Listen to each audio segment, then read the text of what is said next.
Thank you so much for joining Paige and I today on the Cinema Club podcast. We are here with our coverage once more of The Last of Us Season 2, and we are jumping into episode 5 today. Yeah, after seeing the previews the week before about this upcoming week, I was finally ready for more of an action adventure episode because I don't think we've gotten the adventure part, but I was looking, I take that back. The underground part was action too. It just seemed that we were ready to dive into more of the Seattle hospital scene.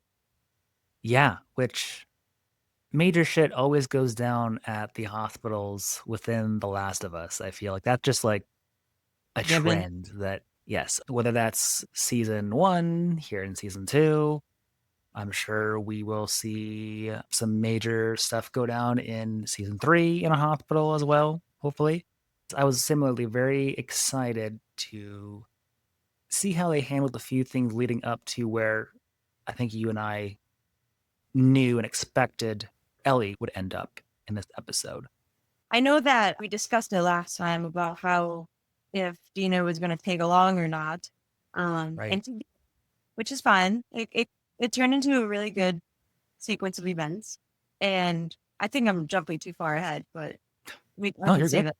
I was just going to say that I don't even know what building they were in. Called it Square, but yeah, I was holding on to my blankets a little bit, looking at all those things that were floating around. But despite that, the partnership that they have, not in relationship wise, but Dina is just an intelligent photographer. Photographer. Yeah, I love their little relationship with that. Got browns and brains. Yes. Which, on that note, too, even outside of their partnership, I really enjoyed when they're just walking down the street in Seattle and we get a little bit of a backstory and better understanding of Dina's character. Because correct me if I'm wrong, but in the game, we really don't get a whole lot of the details about Dina's past. It's a little bit more vague, if I remember correctly. Whereas here, we got a very crystal clear understanding of the first time she killed and the major loss that she experienced in her life.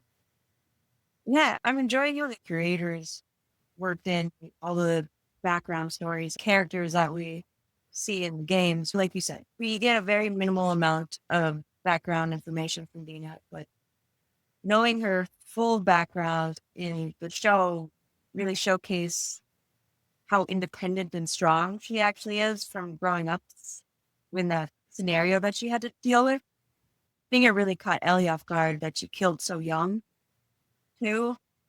But yeah, I really do like how the creators are giving us little snippets through characters that we've met a long time ago and know nothing about. That's a good point. I feel like maybe even more so in season 2, like when you or I or whoever enjoys The Last of Us games and has played those, or is jumping into the games for the first time after watching the television series, I feel like there is going to be a deeper appreciation in some regards to some of the characters and how they are set up in the television show while we're actually interacting and experiencing them in the video games, just because of how well and how sometimes different the TV show has gone about character development and exploration, I guess is how I would put it.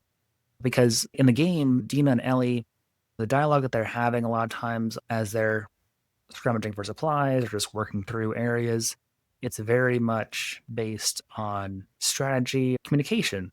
And we've talked about this before, but in this medium of a television show, we're able to That's explore a little bit of a different conversation, which is something that I think was a perfect example in this situation. But even backing up to when they're at the theater and Dina is triangulating and figuring out everything with that map, I really enjoyed that kind of carrying over from the last episode.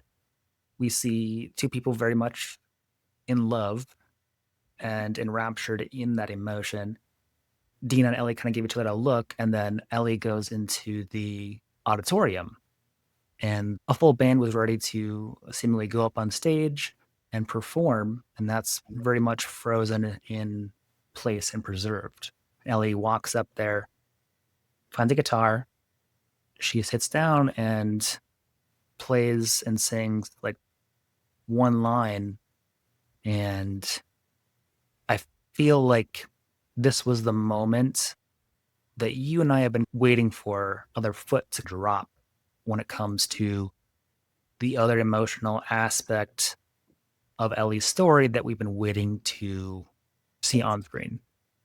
I agree with you on that. It's like after Joel died, and then we got into where Ellie's revenge adventure. Yes. You didn't really think or grieve besides the gravesite scene, but I felt in that moment when she sat down and played the guitar that she is so sad and grieving so much. She finally got, it was like a release a little bit to me when I saw it. Yep. And that song means so much for the game too, which I think they didn't finish the whole song because the timeline doesn't add up with the Pearl Jam song that he wrote, which was in 2013, I believe. So I was curious on why they cut it too short. But I also enjoyed that it didn't go on for a very long time too. The good, just quick snap of Totally. The creators of the show did talk about the Future Days by Pearl Jam song, which, like you said, is a huge emotional aspect, I feel like, of game two, because they were like, yeah, technically it wouldn't have come out yet based on when the outbreak started. And their response was, fuck it, basically. We want that to be part of this story. they did anything legal. They barely said anything, but with that one little line, everyone knew. I don't know if viewers, like, let's say your mom, she probably had no idea what that even meant. But, Right. We'll wait and see and find out maybe next week. But I think even without that additional context that I feel fairly certain about now, for sure, we're going to get payoff with some time down the road. We hear this, at least in my headspace, like Ellie's heartbeat and the swelling of her emotions in that bass sound that occurs. It was something that I noted down actually while watching the episode. I was listening to the official podcast accompanying The Last of Us. It was very interesting to me that the creators shared that bass sound was actually unintentionally included originally from a different nearby set recording a bass heavy moment for episode 7. And while they were listening slash watching back this take, they're like, oh, I really like what you did there with including that bass sound. And they're like, oh, that actually isn't something that we intended to be in there. But with a whole creative process, they just decided, let's go ahead and go down the hall. Let's actually record that sound and then let's mix it in to this moment. that's awesome. I've gone through like artists' brain or filmmakers. I like when they do those improvised moments and creative like ability because it turns out really cool. And I like happy accidents. Yeah, because you can have everything planned down to a T. I mean, I'm like 90% sure that's like the exact same carpet from the game that they have in the theater here in the TV show. But being open to the creative process as a whole is something that I give major credit to the entire team to when it comes to the creation of this TV show, because it is very methodically planned in so many ways, but something like this comes along and they're open to it.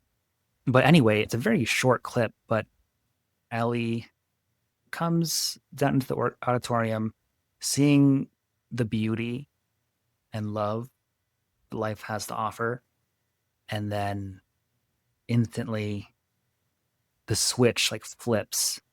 Like she's away from Dina, she's with her emotions, she's with the guitar, and vengeance, Ellie, I feel like is activated. We're rolling with that moving forward. for sure. Which, like I said in the previous episodes, I'm waiting for. We jump into, man, I don't even know, like you were kind of mentioning, that triangular building doesn't really have a specific name to it, but it's not patrolled inside seemingly. And we have Dina and Ellie navigating through there. And Dina's been the one in charge this entire time. Let's be real about that. Dina's That's definitely heading this operation. And she, hey, before we go in there, Ellie, you can get a little crazy. I need you to like commit to not just going rooting. in there and blasting. Yeah. But she says something like, it's one of the reasons why I love you. And then Ellie's, you love me? I, and then Dina's, oh, I know. Just like perfectly done to me. It was like their personalities Yeah. show everything to me. It doesn't have to be super intimate to know what they're feeling. Going on with the scene you were just talking Yeah. about. I like when they turn in like you're playing the game, they're crouching along, walking. Yes. And then I don't know who it was, Dina or Ellie. They were like, watch out for the lights. They're shining or something. So exactly that they would say in the game as if you're playing. They've done that the whole season, and I think it is really cool.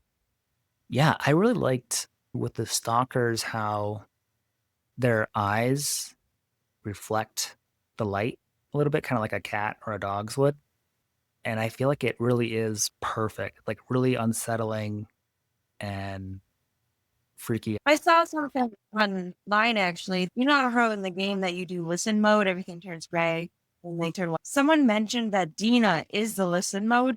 And I'm like, I didn't really realize that until a couple episodes ago. That's cool. That is a good point. And yeah, speaking of Dina, again, like she's been the one leading the two of them throughout this whole Mm-hmm. journey. And Ellie is now the one that takes charge.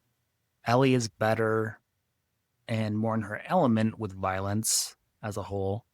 And she also points out she can be bitten before being taken apart while Dina tries to hide in that cage of sorts. Yeah, it definitely was a good moment for me personally when she started to do her own thinking because pretty much she didn't really have much thoughts of her own. It was always someone else telling her what to do. So having her take charge in the abilities that she can do was a good start to the journey of the revenge. Yeah, I was viewing it as a very Joel take on a situation. Joel was always the one who was in the protector role and telling Ellie to hide, and he was the one who was taking on the brunt of whatever situation was in front of them. And Ellie, I feel like, goes into this role automatically with Dina. And it's one of those things where Ellie knows that only one of them is probably going to get out of the situation alive. And she's, I think, made a decision that she's going to give her life for Dina, which then, of course, Jesse comes in. We kind of have that moment where Ellie is almost, oh, who are you? Is this almost like Joel coming through? Okay, it's Jesse. And Ellie and Jesse have had this bro ship going on here in season two. But as they're in the woods, there's a bit of tension there. Jesse's still very much in love with Dina, obviously, but Dina and Ellie are now together. And it's this weird little love triangle thing going on. Ellie and Jesse almost threaten one another's protector instincts and masculinity in this situation. Honestly, I couldn't have said it better myself. It was a perfect representation of what was actually happening. You felt the same though. Yeah, absolutely. I could feel that tension. He's trying to get information out of him. He just flips out because he's probably angry that they like snuck out Yeah. and took her away from him. No matter how much you say that you're not into someone, they still are. I totally see that going on. But since Jesse saved them and they started running away from the wolves, What do you think about the Scar scene? The Sephiroths are definitely in their environment. They're very brutal, violent cult. Yeah, the Seraphites were terrifying, like straight up, which is Yeah. what I've been hoping we're going to get. Just because you and I have talked about how, besides like seeing their dirty work, the Seraphites have been presented in a manner in which is very different than the game. Yeah, because before they were very victimized, vulnerable group that people are hunting down just to murder the people. But now we're getting that they're just as brutal as the wolves and they don't hold back. Grim Reaper, what are those things? Oh, the scythe, right? Yeah. Anyways, they do the 1800s torture and weapons, which is probably the only thing they could get their hands on. I really enjoy cult movies, Hmm. like the horror movies. So I really was fascinated how they were going to show the scars and their everything. I think they did a really good torture scene. Yeah, I mean, like the lynching and the disemboweling of the wolf soldier, it was definitely showcasing that the Seraphites are not victims. They are chilling and scary motherfuckers with sickles. And it's like this cold celebration ritual that they're having as well. It's, Sacrifice. yeah, they're celebrating that this person's life is being ended. The whistles, too, were fantastic. Like it sounded straight from the game. I thought they absolutely nailed it. It is like a code you get the basics of, especially when it comes to tone, when you're trying to figure out what they are communicating about, slash the severity of the subject matter that they are communicating about. That was about as far as I got Yeah. when it came to deciphering messages. Yeah. And in the game, you had no idea where they're coming from. You heard different whistles everywhere. You're like, okay, Yeah. let's see what happens. Okay. I'm screwed. It's definitely engraved in my head. I also would love to learn their whistle language. I think it's cool.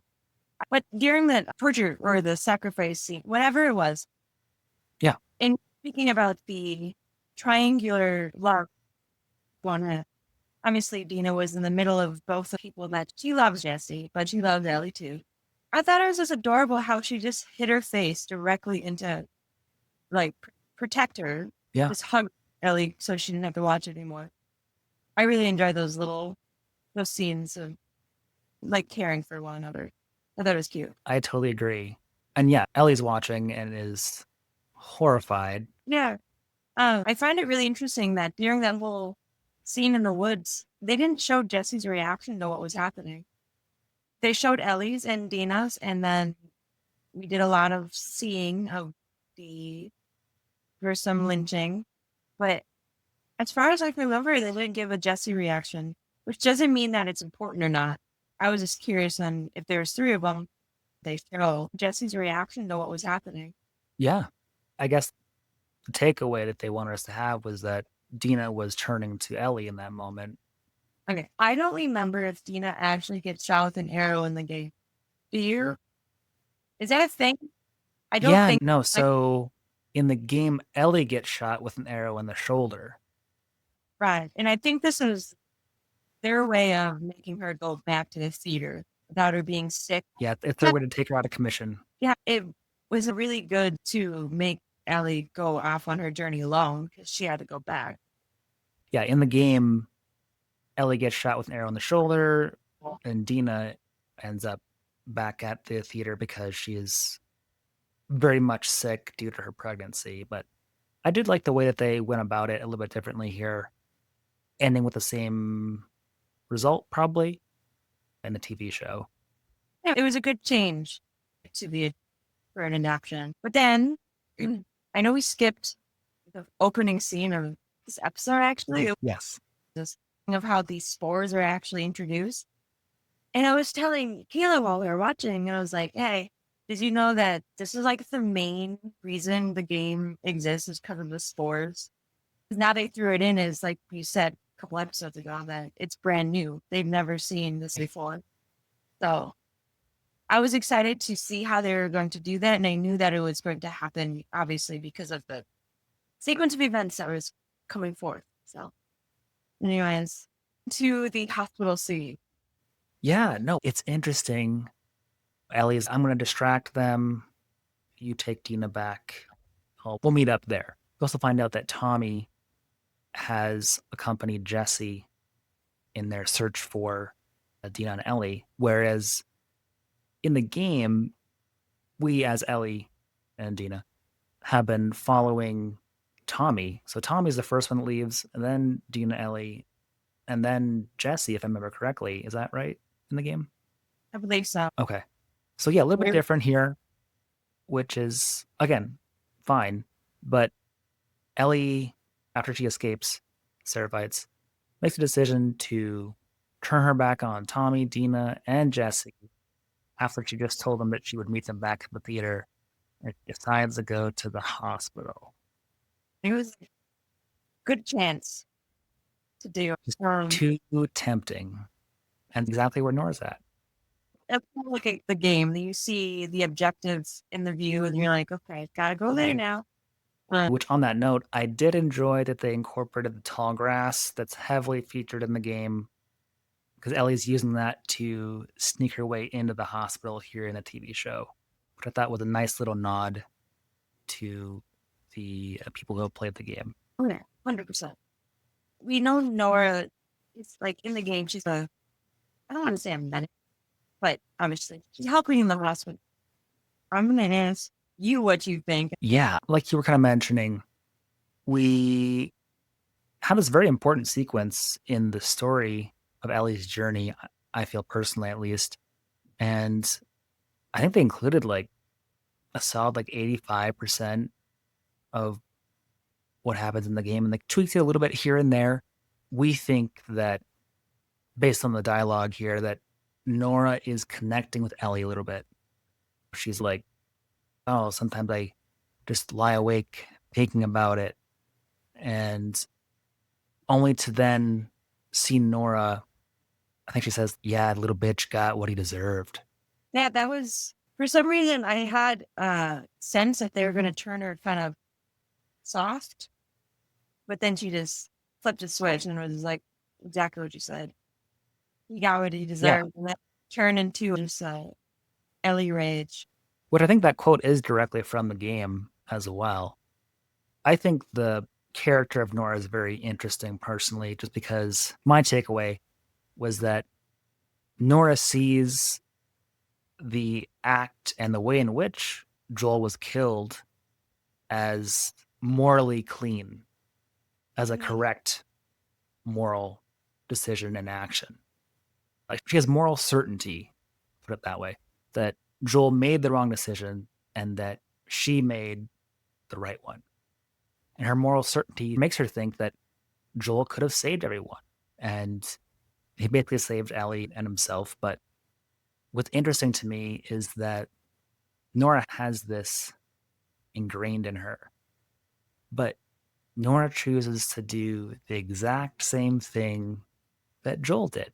She sees that the elevator is slightly ajar, and in an attempt to save herself, she opens that door wide open to the lower level, endangering everyone else.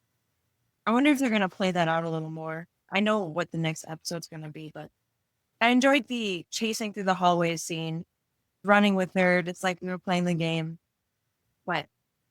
Yeah, she went down the elevator shaft and the red light turned on. I'm like, okay, the part's coming now. That's cool.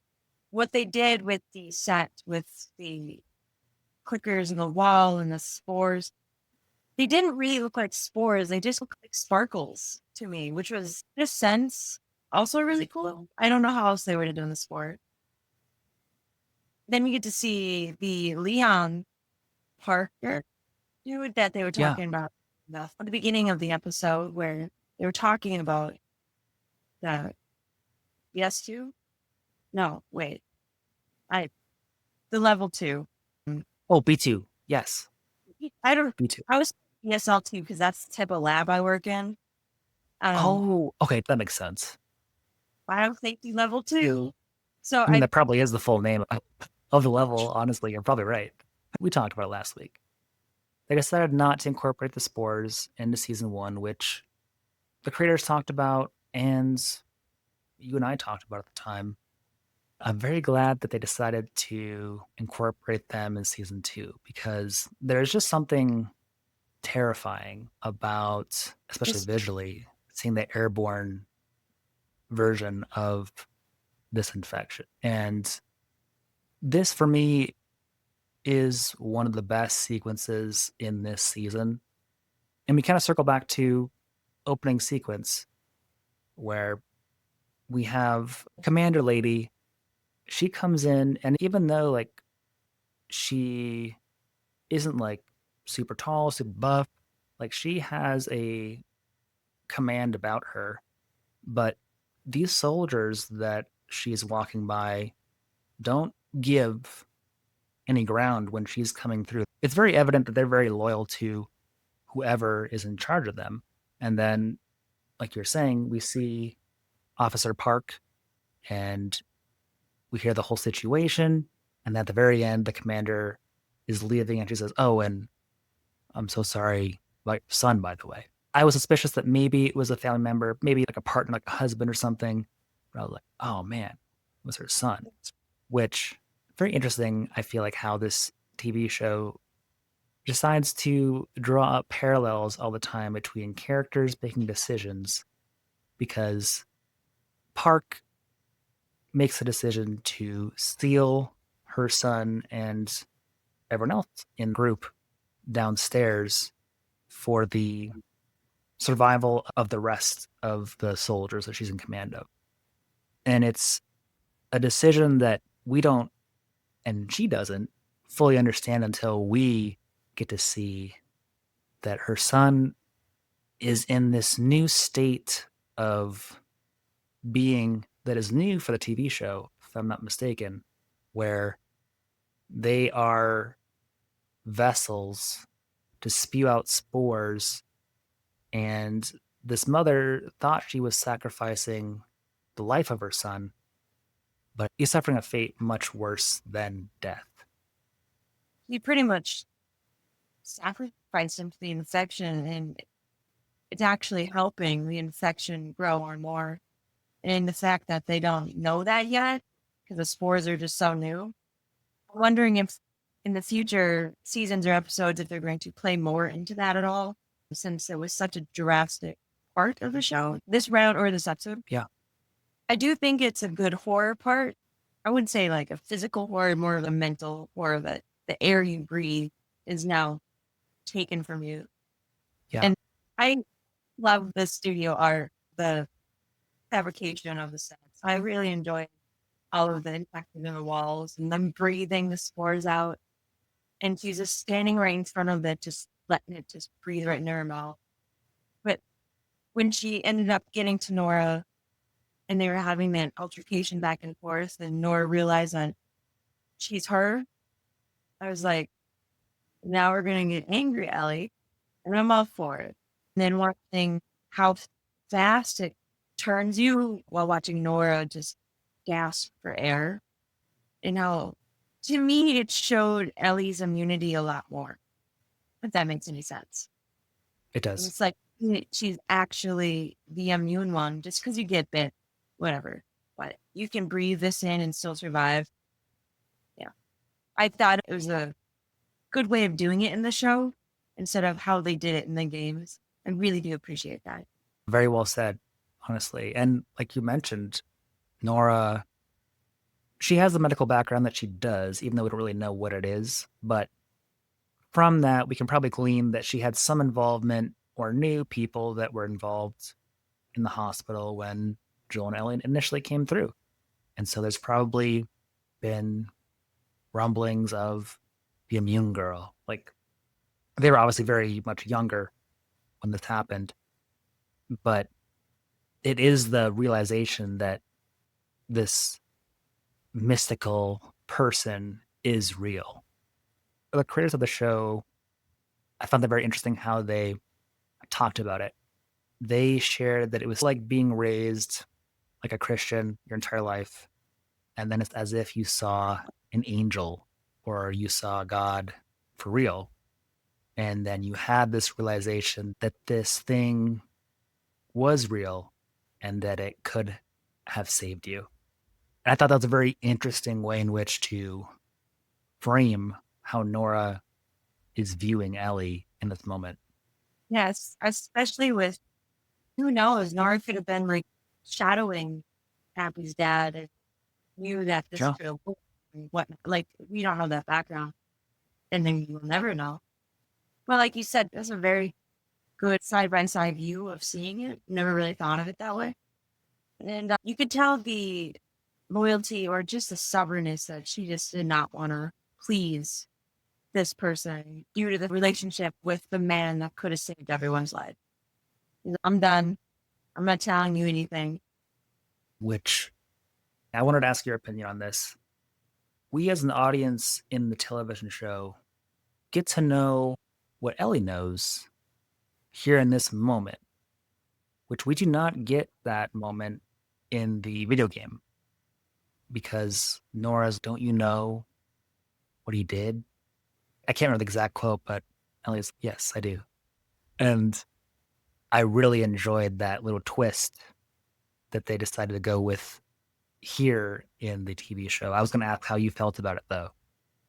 Yeah, because correct me if I'm wrong. In the show, she doesn't actually know, does she? Or does she? In the show, Yeah, she knows. And I think I we're don't going know to find out how she knows next in the week. next.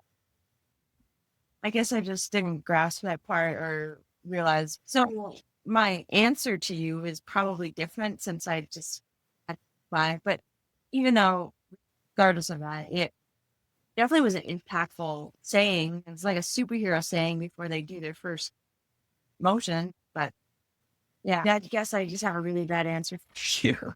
No, I was watching and I was like, whoa, this really, at least for me, creates a very different lens in which we're seeing Ellie operate than game Ellie.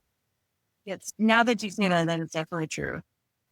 Keep going. I was listening. I'm learning. Oh no, you're good. Which I was like, okay, this is getting crazy. And then from there, it's very intentional how Ellie went about torturing Nora because Joel tortured to find Ellie. Ellie is torturing to find Abby here.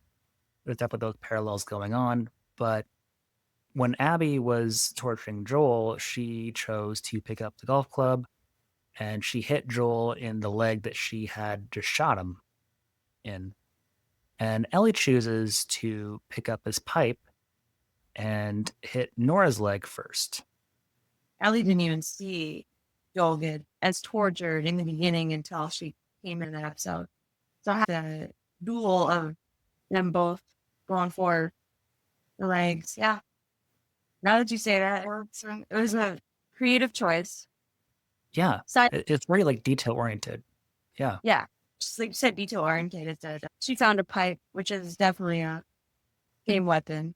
a fan favorite for sure. I was just stoked to actually see Rage and like revenge.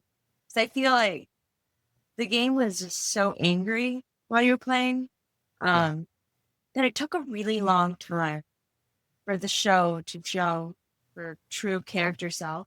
And I don't know why they had to wait so long to develop her up. I mean, maybe it was for Dina's purpose to get more of a relationship going.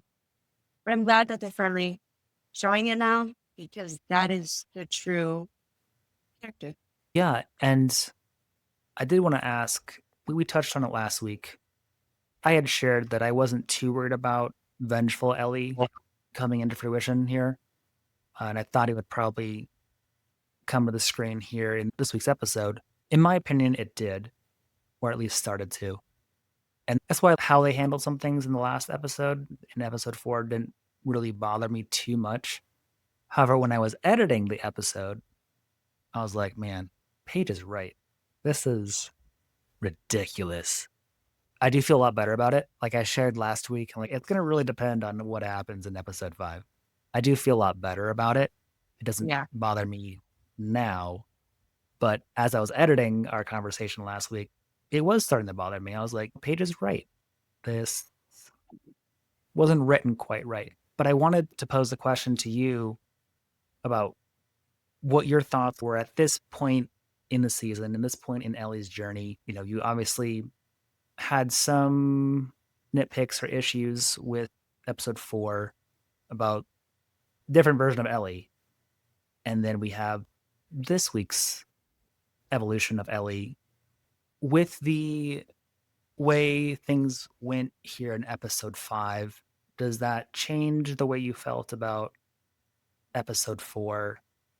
And or how are you feeling about this version of Ellie now here at the end of episode 5? Yes, episode 4 really bothered me. It really did. But like you said, it was like a good staircase for what was happening to Ellie right now. Yeah, so this episode actually made me feel a lot more stronger towards the character that they were creating for the show. I know that for filming creative show purposes, you can't just throw a character in just being angry. It makes no sense. Having it slowly, gradually sink into her and grieve and get that revengefulness. Last episode doesn't bother me as much, knowing that now we're starting to get where we were supposed to in the first place. So now putting them all together, it does flow fairly nicely. Although, do I wish that they changed some things last episode? Yes, but it worked fairly well to me now that I see it. 'Cause I was wondering if they were going to just keep it going for a while. I think that's a good answer. I was genuinely curious because I was watching and I was like, okay, like maybe my hypothesis wasn't too far off with what I thought was going to end up happening. But I was totally converted after re-listening to you sharing your thoughts on episode 4 when I was editing it because I was like, man, like Pete is right. It I'm kind of made you think a little bit. definitely framed it differently for me, which is good. That's good. I saw it from your point of view too, which also made me think a little differently too, which probably helped me like it a little bit more watching this episode. I'm glad that now looking at the picture as a whole, it's working for you better. Like I said, it was beginning to not work for me a little bit there. Then episode 5 did bring it home for me as well. In that regard, glad we are, like you said, a little bit late to the revenge tour, but we're definitely on it now. And you touched on it when the lights go on and they're red. I was like, oh, here we go. Red lights are And never there's good. red is like never a good symbol in The Last of Us, like just a heads up. But I really liked what it did to Ellie's eyes. Ellie's eyes looked black instantly. Okay. I'm And I gonna was have like, a oh, okay, let's definitely build up. In contrast to the savage, brutal scene, we cut away to something we've all forgotten about, which is that only a few years ago, Ellie was this little girl waking up safe and looking up to the person that she trusts and that she loves most in the world. And I thought that was done so well because I just felt so sad that things had gone so wrong for her to end up in this underground level in this hospital. Such a contrast of emotions and scenes with this same character that we've grown to love. It was definitely a change from the intense red light, and then it was black, just soft. Everything about that whole scene, that little tiny portion of the scene, was very intense. Cliffhanger for the next episode, I have to say, because we've all been waiting for the flashbacks that we're going to see and watching the relationship unfold a little more and the arguments in the father-daughter relationship that they had. So it was a very good ending to the action that we just went through. And I think they did a phenomenal job making her look super young again. They just put her hair in a different direction and she's just 14 again. It's insane. Well, I'm always excited to see the next episode, but this one's just going to be an enlightening one. I think you spot on with that. I'm ready. I'm very excited. And I don't think I'm emotionally ready at this moment in time, but I will be by Sunday. It's going to be a touching episode, touching moments. I really did enjoy playing them in the game too. So it'll be a little reminiscing of playing it because I think one of my favorite scenes from the game is the little astronaut portion. Hmm. It's just playful and just cute, adorable. Yeah, I think it's, again, emotionally going to set up episode 7 to be even a harsher hit Yeah, for just sure. like every episode makes me feel like my theory coming right from Ellie's season and Abby's season. So hopefully we can dabble into her that end of the season finale a little bit. Not that it's next week, but the week after, which I know that you just told me that they're not starting filming until next year. So We'll definitely see how it goes. Yeah, I'm very much looking forward to next week. Interested to see what happened in those 5 years in between seasons. It's sad but exciting that we only have 2 episodes left. And I'm very interested to see, like you were mentioning, some of those really beloved Ellie and Joel scenes from Game 2 represented here in this flashback episode that we're getting on Sunday. yeah, It's going to be good. it'll The be return good. of Pedro. Eddie Pedro. Can't wait. Me neither. I'm just going to say thank you right now for breaking down these episodes. Sometimes I just miss things that you see and I don't. I So miss stuff too. It's so fun to be able to do it. So thank you. you're welcome. Thank you for tuning into this episode of the Cinema Club. If you would be interested in coming on the show in the future, please email us at thecinemaclubtcc@gmail.com. Also, if you have not yet already done so, I would encourage you to join the Cinema Club Facebook group at facebook.com/groups/the Cinema Club TCC, where we share what television series or films will be featured in upcoming episodes on the show. I'm sure you're listening to this episode on your preferred streaming platform, but I wanted to make you aware that you do have options. The Cinema Club is available on Spotify, iTunes, Stitcher, Google Play, and now YouTube as well at the Cinema Club Podcast. Please also consider giving the show a review on iTunes, as it does really help the show. And finally, we are completely supported by listeners like you. If you love the show, please consider visiting our website and clicking the Support This Podcast button. You can check that out at podcasters.spotify.com/pod/show/the Cinema Club. Your contribution of even 99 cents a month goes directly to maintaining and growing the Cinema Club podcast. Thank you so much to those of you who already financially do support the Cinema Club, and we will catch you on the next one.